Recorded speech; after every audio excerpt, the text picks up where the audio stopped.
네, 오늘은 열왕기하 19장으로 말씀을 전합니다. 네, 이사야 7장을 보면요. 이사야 선지자가 히스기야가 왕위에 오르기 아주 오래전부터 그의 통치를 예언한 일이 있습니다. 그리고 궁극적으로 예수님이 이 땅에 오실 것에 대한 예언까지 하게 되었던 것인데요. 실제로 히스기야는요. 유다의 가장 경건한 왕들 중 한 사람이다. 이런 평가를 받는 왕들 중 한 사람이기도 합니다. 그 이사야가 예언한 히스기야는요. 남유다의 제13대 왕이면서 그의 부왕이었던 아하스와는 달리 하나님을 온전히 의지하면서 신앙 개혁을 단행했던 사람이기도 했습니다. 산당을 제거했고요. 주상을 깨뜨렸고 우상화된 모세의 노뱀마저 부수는 그런 철저함을 보였던 것이죠. 열왕기 기자는요. 히스기야를 두고 그의 전후의 유다 여러 왕 중에 그와 같은 자가 없었다라는 평가를 할 정도로 그의 신앙적 충성으로 인한 형통함을 강조하기도 했었습니다. 그리고 왕으로서는 아마 쉽지 않았을 것인데 강대한 나라 아수르와의 외교적인 그런 모습을 갖고 있다가 그것을 신앙의 이름으로 끊어내기까지 했었던 것이죠. 그리고 히스기야의 통치 14년에 아수르는요 남유다를 침공해서 모든 견고한 성읍들을 점령했고 예루살렘마저 위협하는 일이 있었습니다. 히스기야는 처음에 하나님을 의지해야 했었지만 인간의 연약함을 결국 보여주게 되었고 그의 위기 앞에서 아수르 왕에게 금과 은을 상납하는 그런 타협을 시도한 일도 있었던 것이죠.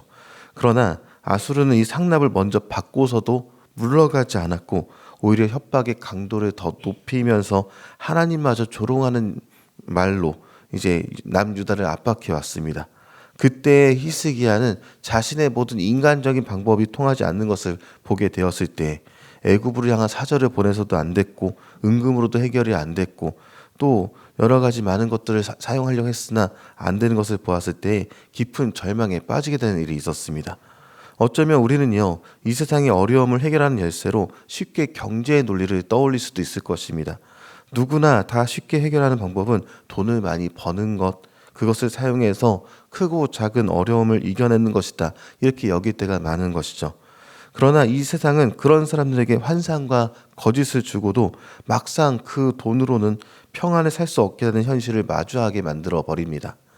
어쩌면 우리 그리스도인들도요 경건한 삶을 살지만 히스기야처럼 금과 은으로 나라의 어려움을 해결해 보려는 것처럼 우리의 어려움들을 해결해 보려 한 것은 아니었는지 돌아봐야 한다는 것이죠. 아마도 세상에 그렇게 길들여져 왔기 때문에 이것이 쉬운 길이다 이렇게 생각할 수도 있습니다. 만약 은금이 없다면 왜 은금을 주지 않으시는지 하나님께 한탄하면서요. 그러나 이 경제력이라는 것은 우리의 괴로움과 어려움을 해결해 주지는 못합니다. 오늘 본문의 히스기야는요 금과 은으로 해결되지 않는 현실을 깨닫고 나서야 비로소 하나님께 전심으로 나아갔습니다. 그제서야 나아갔던 것이죠. 옷을 찢었고 굵은 배를 두른 채 성전에 들어가서 하나님께 도움을 구했습니다. 그렇게 기도하는 히스기야는요 하나님만이 지금 모든 어려움을 이길 힘이란 믿음을 공고히 하면서 주님께 매달리게 되었던 것입니다. 왕은 이사야 선지자에게 중보 기도를 요청했고요. 하나님을 모욕한 아수르의 군대가 하나님의 심판을 받도록 간구하는 일이 있었던 것이죠. 그리고 히스기야의 기도 후에 하나님께서 이사야를 통해 말씀을 전하시는데요. 하나님은 그의 사랑하는 백성을 조롱하는 아수르 사네립의 군대를 심판하겠다는 말씀까지 궁극적으로 주십니다. 하나님의 백성이 조롱당하는 것을 하나님께서 직접 당하시는 조롱이다 이렇게 여기시고 적극적으로 남유다를 구원하시기로 작정하셨던 것입니다. 하나님께서 말씀하신 대로 아수르의 왕은요 구스왕 디르하가가 전쟁을 준비한다는 소문을 듣고 나서 림나로 이동했습니다. 그러나 떠나기 전에 그는 다시 히스기야에게 사자를 보내면서 협박하기를 내가 믿는 하나님이 너희를 구원하지 못할 것이다 계속해서 조롱을 했던 것이죠. 아마 아수르 왕은 자신이 있었을 것입니다. 수많은 나라를 자신의 발 아래에 굴복시켰고 지금 남유다보다도 10배는 강했던 북이스라엘마저도 멸망시켰으니까 이 작은 남유다는 시간 문제로 함락시킬 수 있을 것이다 이렇게 여겼던 것일 수도 있습니다. 그러니까 아수르 왕 사네립은요 자신이 정복한 여러 나라들의 신들이 그를 막지 못했던 것처럼 하나님도 유다를 지키지 못할 것이다 말하면서 조롱한 것이죠. 북이스라엘도 멸망했는데 너희일까 보냐라고 했던 것입니다. 그러나 결국 하나님은 남유다도 알지 못하는 방법으로, 그리고 세상이 알지 못하는 방법으로 사내립의 군대를 심판하게 되는데요. 그 내용이 35절과 36절에 기록되어 있습니다. 제가 먼저 35절을, 여러분이 36절을 읽어보겠습니다. 이 밤에 여호와의 사자가 나와서 아수르 진영에서 군사 18만 5천 명을 친지라. 아침에 일찍 일어나 보니 다 송장이 되었더라. 아멘.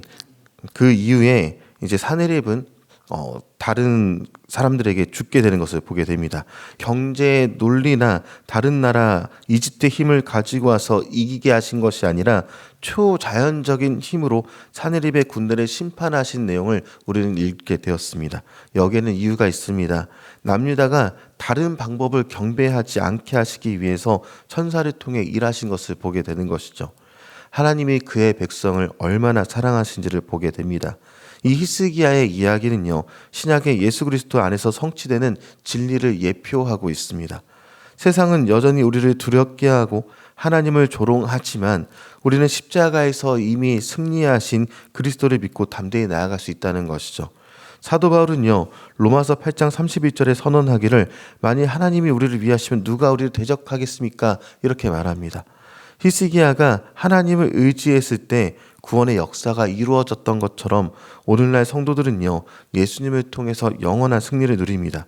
그때 히브리서 4장 16절 통해서 우리가 알 수 있는 것은요, 그러므로 우리는 긍휼하심을 받고 때를 따라 돕는 은혜를 얻기 위하여 은혜의 보좌 앞에 담대히 나아갈 것이라, 이렇게 기록하는 것을 보게 됩니다. 아수르 왕의 협박과 같은 이 세상의 위협 앞에서도요, 우리는 하나님께 창문을 열고 겸손히 기도하면서 하나님의 역사를 경험할 수 있다는 것이죠. 그리스도께서 이미 이긴 싸움에 우리는 동참하고요, 승리자 예수님 안에서 참된 평안과 형통을 누리는 삶을 살아갈 수 있어야 한다는 것입니다.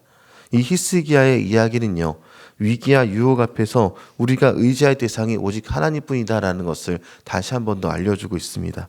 사람의 말과 상황에 낙담하지 말고 하나님께 창문을 열고 기도하며 응답을 기다릴 수 있어야 한다는 것이죠. 하나님은 그분의 이름이 거룩히 여김을 받도록 반드시 역사하시는 분이십니다. 예수님 안에서 우리는 이미 승리를 얻었다 했습니다. 그 믿음을 가지고 겸손히 하나님과 소통하고 그분의 능력이 우리 삶에 나타나도록 하기를 늘 나타내면서 나아가야 하는 것입니다. 요한복음 16장 33절에 예수님이 하신 말씀이 있습니다. 이것을 너희에게 이르는 것은 너희로 내 안에서 평안을 누리게 하려 함이라. 세상에서는 너희가 환난을 당하나 담대하라. 내가 세상을 이겼노라. 이렇게 말씀하시는 것이죠. 주님이 승리하신 세상입니다. 그 승리를 기억하면서 오늘을 살아가시기 바랍니다. 그리스도 안에 있는 승리가 우리의 삶에 임할 때 히스기야 같은 하나님의 역사의 통로가 되기를 소망합니다.